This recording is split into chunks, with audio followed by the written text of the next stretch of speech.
Welcome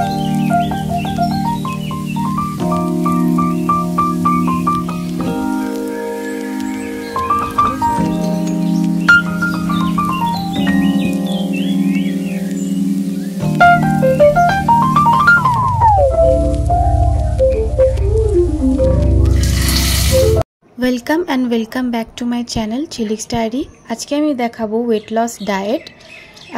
तार जोन्नो आमी की करी, प्रथमेई आमी घुम थेके उठेई योगा स्टार्ट करे दी। तो बृष्टिर समय बाइरे छादे योगा करते असुविधा हय, तो घरेई स्टार्ट करे दी। बेशिरभाग दिन आमी घरेও करी, कखनो छादेও करी। तो बर्षाकाले तो सेई समस्याटा थाके, तो घरेई करी, योगा स्ट्रेच करी, बेली फैट कमानोर व्यायाम करी। प्राय 45 मिनिट्सेर आमार एक्सारसाइज थाके। आर बिकेल बेला करे आमी वाकिंगे बेरोई। हेঁটে हेঁটে आमी आमार बापेर बाड़ी जाई, आबार बापेर बाड़ी थेके शशुर बाड़ी आसि। तो এইভাবে आमार ওয়াক হয়ে যায়। এবার বর্ষাকালে বৃষ্টির সময় তো বাইরে বেরোনো যায় না, তো ঘরের মধ্যেই যা এক্সারসাইজ করার করতে হয়। খাওয়া দাওয়া কন্ট্রোল করছি, এদিকে এক্সারসাইজ করছি না, তাহলে কিন্তু সেরকম একটা ওয়েট লসের এফেক্ট আপনারা নিজের বডিতে দেখতে পাবেন না। ওয়েট লস করলে মানে এক্সারসাইজ করলে কিন্তু খুব ফিটও লাগে, খুব এনার্জেটিকও লাগে। তো রিসেন্টলি আমার হাজব্যান্ডের অফিস কলিগ এই বেলটা দিয়েছিল, ওদের গাছের বেল। তো ভাবলাম এটারই স্মুদি বানানো যাক। বেলে কিন্তু প্রচুর ফাইবার আছে, এটা পেট পরিষ্কার করতে আর হজম শক্তি বাড়াতে সাহায্য করে। আর এটাতে খুবই শক্তিবর্ধক প্রোটিন আছে। তো এক্সারসাইজের আগে বা পরে এই বেলের স্মুদি কিন্তু শরীরকে খুবই রিফ্রেশড করবে আর এনার্জেটিক বানাবে। তো আমি এটার স্মুদি বানিয়ে খেয়ে নিচ্ছি।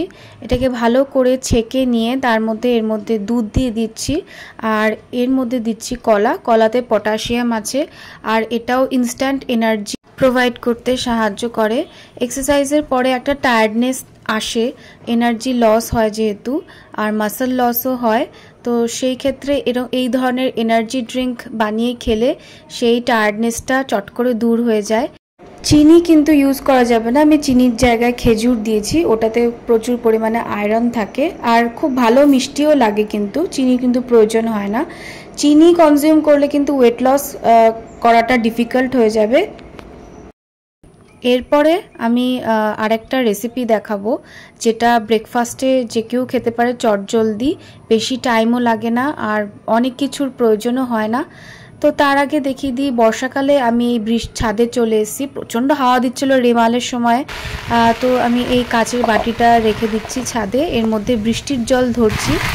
বৃষ্টির জলে প্রচুর পরিমাণে মিনারেলস থাকে, মাইক্রোনিউট্রিয়েন্টস থাকে। দেখবেন বৃষ্টির জলে গাছগুলো কতটা সতেজ হয়ে যায়, এটা নিশ্চয়ই কোনো কারণ আছে। আর সেই জন্যই আমি এই যে জল ভরে গেছে এটাকে নিয়ে যাব, আর এই জলটাকে আমি খেয়ে ফেলবো, কারণ এতে আছে প্রচণ্ড পরিমাণে মিনারেলস, যেটা একমাত্র ওআরএস টাইপের বা মিনারেল ওয়াটারেও মনে হয় এরকম থাকে না। ডাবের জলে যে ধরনের মিনারেলস থাকে, বৃষ্টির জলেও কিন্তু সেই পরিমাণ মিনারেলস থাকে। তো আমি ওই বৃষ্টির জলটাকেই কনজিউম করে নিচ্ছি। আর আমি ডিসাইড করেছি যে বর্ষাকালে আমি বৃষ্টির জল ধরে ধরে কনজিউম করব। আপনারা যদি বিশ্বাস না হয় গুগলের রিপোর্ট সার্চ করে দেখে নিতে পারেন। আর আমি যে কোনো ভিডিও বা যে কোনো ইনফরমেশন যা আমি প্রোভাইড করি সব রিসার্চ করেই করি। তো আপনারাও চাইলে গুগলে দেখে নিতে পারেন। আর আজকাল ডাক্তাররাও কিন্তু এটার সম্মতি দিয়েছে যে বৃষ্টির জল কনজিউম করা স্কিন, হেয়ার আর বডির জন্য ওভারঅল ভালো।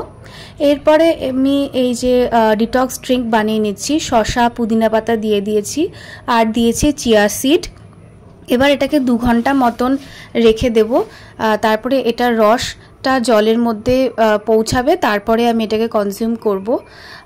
এরপরে আমি বললাম যে চটজলদি একটা ব্রেকফাস্টের রেসিপি দেখাবো, হেলদি ব্রেকফাস্ট। তো টক দই নিয়ে নিয়েছি, এরপরে নিয়ে নিয়েছি সেদ্ধ করা সুইট কর্ন, আর এই যে অঙ্কুরিত ছোলা। অঙ্কুরিত ছোলাতে আছে প্রচুর পরিমাণে ভিটামিন ই, যা ত্বককে ইয়াং রাখতে সাহায্য করে। আর শসা ব্লাড সুগার কমায়, ওয়েট লসে সাহায্য করে, বডি ডিটক্স করে আর স্কিনের জন্যও ভালো।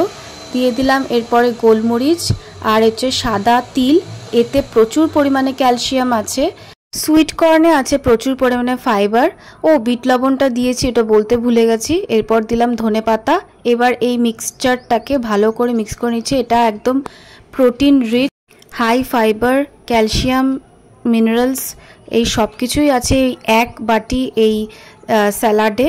তো আমি এটাই কনজিউম করে নিচ্ছি। এটা খেতেও বেশ টেস্টি আর পেটটাকেও অনেকটা ভরিয়ে রাখবে আর খুব এনার্জি প্রোভাইড করবে। আর এটা খেয়ে সারাদিন যারা অফিস যাও বা স্কুল কলেজে যাও ইজিলি যেতে পারবে, টাইমও লাগে না এটা বানাতে। এবার আমি দেখাই লাঞ্চে, যেহেতু একটু বর্ষা পড়েছে তো বাবাইকে বলেছিলাম ইলিশ মাছ আনতে, তো মা ইলিশ মাছ ভাজা করে দিচ্ছে। এদিকে ভাত হচ্ছে আর ভাপা ইলিশও হচ্ছে সর্ষে দিয়ে। তো এইটা আমার মন পছন্দ খাওয়ার। চেয়েছিলাম খিচুড়ি, কিন্তু মার সময় হয়ে ওঠেনি, তো খিচুড়িটা হয়নি। এবার দেখুন এখানে ডাল আছে, লাউ শাকের তরকারি আছে, মাছ আছে। লাউ শাকের তরকারি গ্রিন লিফি ভেজিটেবল, খুবই ভালো স্কিনের জন্য, চুলের জন্য, ফাইবারও আছে। আর ডালে আছে প্রোটিন, আর মাছেও কিন্তু এই ইলিশ মাছে বিশেষ করে ওমেগা 3 ফ্যাটি অ্যাসিড থাকে, যা আমাদের হার্ট হেলথ আর ওভারঅল হেলথের জন্য খুবই ভালো। এরপরে ওই যে ডিটক্স ড্রিঙ্কটা যেটা বানিয়েছিলাম সেটা এবার সারাদিন কনজিউম করব কম বেশি, যেটা আমার বডিকে একদম ডিটক্সিফাই করে দেবে।